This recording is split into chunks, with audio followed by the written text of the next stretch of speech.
Baahubali 2 movie గురించి shocking comments చేసిన శోభారాణి గారు.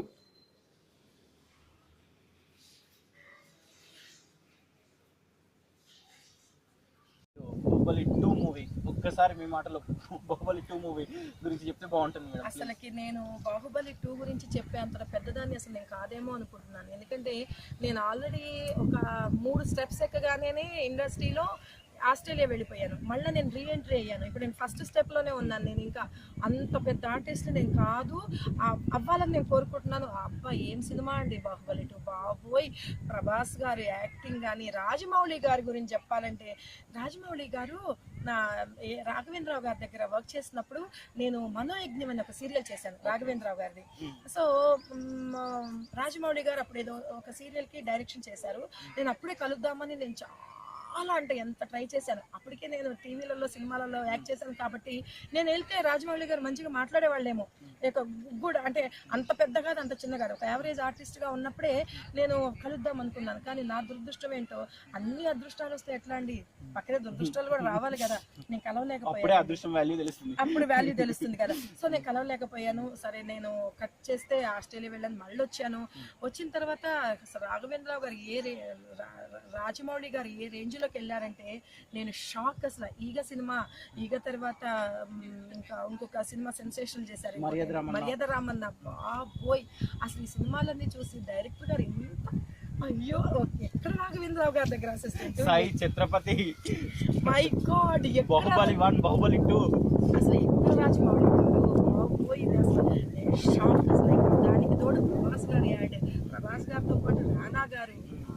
నేను సురేష్ ప్రొడక్షన్స్ లో విజయల్ సినిమా ఇంకా 2-3 సినిమాలు చేశాను, కానీ నేను రానా గారిని ఎప్పుడు చూడలేదు. ఎందుకంటే ఆయన ఒక రామానాయుడు గారి మనవడిగా తెలుసు, కానీ నేను ఎప్పుడు అసలు డైరెక్ట్గా ఫేస్ టు ఫేస్ చూడలేదు, ఎప్పుడు మాట్లాడలేదు. అలాంటి అసలు నాకు రామానాయుడు గారిని చూసినట్లే అనిపించేది ఆయన స్క్రీన్ మీద, అంత పెద్దగా అంత హైట్ చూస్తుంటే.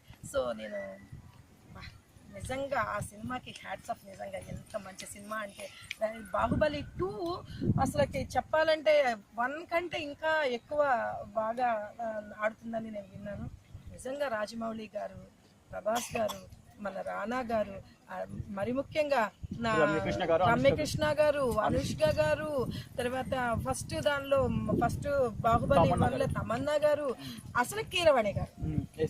అసలు ప్రతి దానికి ఏ సినిమాకైనా సరే నాకున్న నాలెడ్జ్లో మ్యూజిక్ అన్నది బ్యాక్ బోన్ లాంటిది ప్రతి సినిమాకి. ఈవెన్ సీరియల్స్లో కూడా ఇప్పుడు మంచి మ్యూజిక్తోనే ఆడియన్స్కి, ఆ మ్యూజిక్తోనే వీళ్ళు ట్రైన్లోకి ఆ సీన్ని లోపల పెట్టేసుకుంటారు అనమాట ఆడియన్స్. అంత మంచి మ్యూజిక్ని అందించారు కీరవాణి గారు. నేను కీరవాణి గారి దానిలో మన ఇది రాఘవేంద్రరావు గారిది గంగోత్రి చేశాను, తర్వాత శ్రీరామదాసు చేశాను. ఏమేమి మ్యూజిక్ అండి నిజంగా. అవన్నీ ఒక నిజంగా దేవుళ్ళ సినిమాలు అంటే కీరవాణి గారు అంతే. ఇంకా ఆయన పేరు ఆయనే అనమాట. ఆయనకి, రాజమౌళి గారికి, వీళ్ళందరికీ నిజంగా వాళ్ళకి పాదాభివందన చేసినా నాకు ఉండదేమో అని తక్కువే. నేను ఇంకా తక్కువే నిజంగా. వాళ్ళ ఎదురుగా ఉంటే కూడా నేను వాళ్ళ పాదాలకు మొక్కినా నాకు అంత అదృష్టం మరి రాదేమో. ఆ రోజు కోసం నేను వెయిట్ చేస్తూ ఉంటాను, ఎప్పుడెప్పుడు వెళ్ళి నేను వాళ్ళతో మాట్లాడాలని. Super madam.